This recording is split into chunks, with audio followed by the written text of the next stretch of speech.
నమస్కారం కృష్ణారావు గారు. నమస్కారం. అవిఆర్ టాక్స్కి పునఃస్వాగతం. ఒక ప్రత్యేకమైన వ్యక్తి గురించి రేపు ఆంధ్రప్రదేశ్లో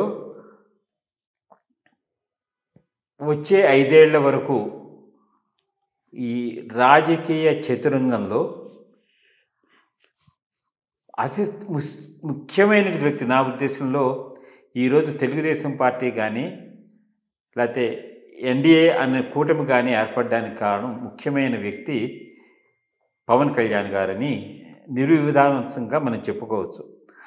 ఆయన ఎంత తపన పడ్డాడు, ఎంత బాధపడ్డాడు తెలియదు. బట్ ఒక పాపులర్ చారిస్మాటిక్ లీడర్ కింద ఆయన ప్రజల్లోకి వెళ్ళి ఎక్కడికి వెళ్ళినా జనాలని ఆకర్షించగలిగే శక్తి ఆయనకుంది. ఇప్పుడు మనము సినిమాల్లో చూసాము, అత్తారింటికి దారేది, లేకపోతే గబ్బర్ సింగ్, ఇట్లాంటి వాటిలో ఆయన డైలాగ్ దాటికి వెళ్తుంటే స్టూడెంట్స్ అందరూ కాలేజీలు క్లాసులకు వెళ్ళడం మానేసి ఈ సినిమాలకే వెళ్ళడం, టికెట్లు కూడా దొరకలేని పరిస్థితి. అట్లాంటి వ్యక్తి తన ఆదాయాన్ని వచ్చి సినిమాలు మానేసి కష్టపడి అపోజిషన్ ఓట్స్ చీలకుండా ఉండడం కోసం అని చెప్పేసి ఆయన ఇప్పుడు వచ్చిన సీట్ల కన్నా ఎక్కువ సీట్లు వచ్చి ఉండేవి.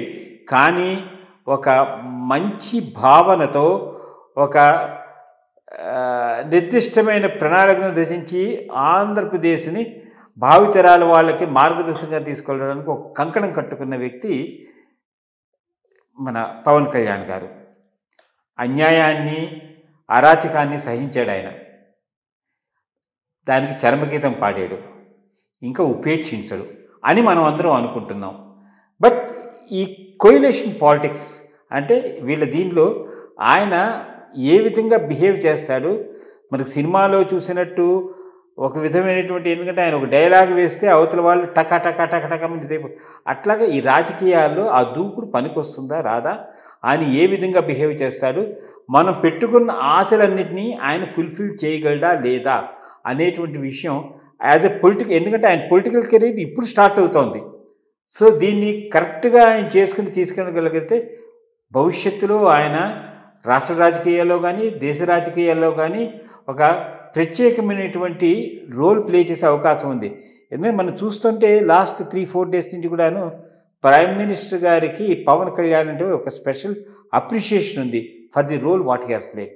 సో ఇప్పుడు పవన్ కళ్యాణ్ గారి ప్రస్థానం అని ఇదివరకు అనుకున్నాము, ఇప్పుడు ఆయన భవిష్యత్తు ఏ విధంగా ఉండబోతోంది ఈ రాజకీయ డెసిషన్ మేకింగ్లో. రైట్, అదే లాస్ట్ టైం మనం ఒక దశాబ్దపు పవన్ కళ్యాణ్ గారి ప్రస్థానం అని ఒక ఎపిసోడ్ చేశాము బ్రాడ్గా. దాంట్లో ఆయన 10 ఏళ్లలో ఏ రకంగా రాజకీయాల్లో ముందుకు వెళ్ళింది దాని గురించి మాట్లాడాం. ఒకటి, కమిట్మెంట్ను క్వశ్చన్ చేయడానికి లేదు, లేకపోతే పవర్లో లేకుండా 10 ఏళ్ళు రాజకీయాల కోసం పాటుపడటం అనేటటువంటిది సాధారణంగా చూడం. వస్తారు, ట్రై చేస్తారు, క్లిక్ అయితే వాళ్ళ ప్రొఫెషన్కి వెళ్ళిపోవటం, అది సాధారణంగా చూస్తూ ఉంటాం. బట్ క్లిక్ కాకపోయినా కంటిన్యూ చేసి పార్టీని అట్లాగే ఉంచి నడిపి 10 సంవత్సరాలు ప్రస్థానం చేయటం అనేటటువంటి సామాన్యమైన విషయం కాదు. రెండోది, గత 5 సంవత్సరాల్లో ఈయన జగన్మోహన్ రెడ్డి గారు ఎటువంటి సర్కమస్టాన్సెస్ను క్రియేట్ చేశాడంటే అపోజిషన్ ఫంక్షన్ చేయటమే ప్రాబ్లం అయ్యేటటువంటి పరిస్థితులు క్రియేట్ చేశాడు. అటువంటి టైంలో కూడా నిలబడి పోరాడారు. ఇన్ఫ్యాక్ట్ అంత స్పెసిఫిక్గా గట్టిగా టార్గెట్ చేయకపోతే పవన్ కళ్యాణ్ గారిని బోత్ పర్సనల్ ఫ్రంట్ మీద, పొలిటికల్ ఫ్రంట్ మీద మేబీ ఈ కూటమి కూడా ఇంత అనుకున్న ఈ రకంలో వచ్చి ఉండేది కాదేమో. బట్ ఒక రకంగా అది కూటమి బలపడటానికి ఆయన జగన్మోహన్ రెడ్డి గారి చర్యలు కూడా కారణమైనాయి. సో అనుకున్న దానికన్నా విపరీతమైనటువంటి మ్యాండేట్ వచ్చింది. ఆ మ్యాండేట్ వచ్చిన ప్రస్థానంలో ఇప్పుడు ఈయన పరిస్థితి ఏంటి? కోర్స్ లాస్ట్ టైం కూడా దీన్ని డిస్కస్ చేశాము. ఒకటి, ఆన్ హిస్ ఓన్ స్ట్రెంగ్త్ ఉంది. అది 20-30 అనేది వదిలేస్తే ఆన్ హిస్ ఓన్ ఆయనకు అపీల్ ఉంది, కమ్యూనిటీ బేస్ ఉంది. అందుకని కోయలేషన్ పార్ట్నర్గా ఆయన ఇగ్నోర్ చేయడం కష్టమవుతుంది. అది మోస్ట్ ఇంపార్టెంట్ పాయింట్. కాబట్టి తప్పకుండా చంద్రబాబు నాయుడు గారికి ఈయనకు చాలా ఇంపార్టెంట్ రోల్ ఇచ్చేటటువంటి అవకాశం ఉంది. అన్ని మేజర్ డెసిషన్స్లో ఈయన ఇన్వాల్వ్ చేసి ఈయనను కన్సల్ట్ చేసి ముందుకు పోయే అవకాశం ఉంది. కానీ 130 ఉన్నాయని వన్ సైడెడ్గా అయితే గవర్నెన్స్ జరగకపోవచ్చు. కోయలిషన్ ధర్మం ప్రకారమే ఈ గవర్నెన్స్ జరుగుతుందని నేను భావిస్తూ ఉన్నాను. సో ఈ దీనిని ఉపయోగించుకొని ఆయన ఎంత స్ట్రెంగ్తన్ అవుతాడనే దాని మీద ఆయన భవిష్యత్ ప్రస్థానం ఆధారపడి ఉంటుంది. స్ట్రెంగ్తన్ ఆర్గనైజేషనల్గా పార్టీని స్ట్రెంగ్తన్ చేసుకోవటం. రెండోది ఒక కమ్యూనిటీ లీడర్గా కాకుండా బియాండ్ కమ్యూనిటీ అన్ని కమ్యూనిటీస్కు యాక్సెప్టెన్స్ వచ్చేటట్టుగా తన ప్రస్థానాన్ని పెంచుకోవటం. ఈ రెండు చేసుకోగలిగితే గట్టి లీడరే అవుతాడు. రెండోది ఆయన ఆలోచించుకోవాల్సిన చాలా ఇంపార్టెంట్ ఇష్యూ, దీని మీద అంతకుముందు కోర్స్ ఆయన చెక్ చేశాడు, బీజేపీతో ఈయన సంబంధం ఏంటి. బికాస్ బీజేపీ వాళ్ళు ఈయనకు చాలా ఇంపార్టెన్స్ ఇచ్చారు, నరేంద్ర మోడీ గారు కానీ అమిత్ షా గారు కానీ. ఒక రకంగా ఆంధ్రప్రదేశ్ రాష్ట్రంలో బీజేపీ బలపడటానికి ఈయన సహాయపడతానని వాళ్ళు చాలా గట్టిగా నమ్ముతున్నారు. మరి ఆ అజెండాని ఈయన మోయటానికి సిద్ధంగా ఉన్నాడా? ఆ అజెండాను మోయటానికి ఈయన సిద్ధంగా ఉంటే ఈయన ప్రధానమైన పాత్ర ఆంధ్రాలో పోషించటం అనేటటువంటిది డౌటే ఉండాల్సిన అవసరం లేదు. ఎందుకంటే ఫుల్ సపోర్ట్ ఏం కావాల్సి ఉంటే అది బీజేపీ వాళ్ళు ఇవ్వడానికి రెడీగా ఉంటారు.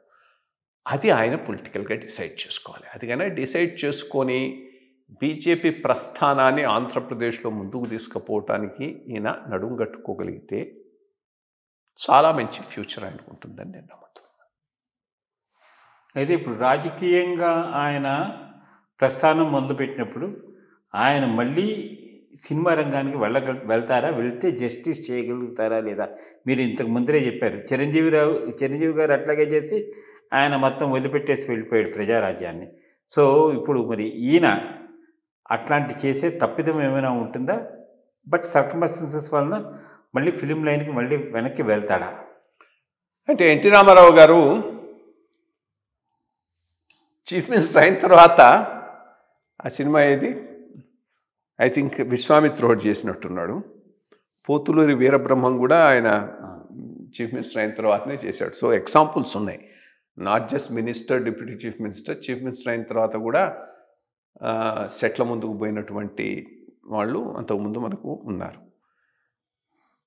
ఒకటి ఈయన మొదటి నుంచి అది చెప్తూ ఉన్నాడు, చాలా క్లియర్గా చెప్తున్నాడు, నాకు మిగిలిన రాక వాళ్ళలాగా దోచుకున్న ఆస్తులు లేవు, ప్రభుత్వ వనరులను ఉపయోగించుకొని చేసుకున్న ఆస్తులు లేవు, నాకు వృత్తి ఉన్నది, అది నాకు ఇది ఇస్తున్నది, ఏది ఇన్కమ్ ఇస్తున్నది, చేసుకోవటంలో తప్పే ఉందని కరెక్టే, దాంట్లో ఏమీ ఇది లేదు. బట్ బ్యాలెన్స్ చేసుకోవాలి కదా. Time is important.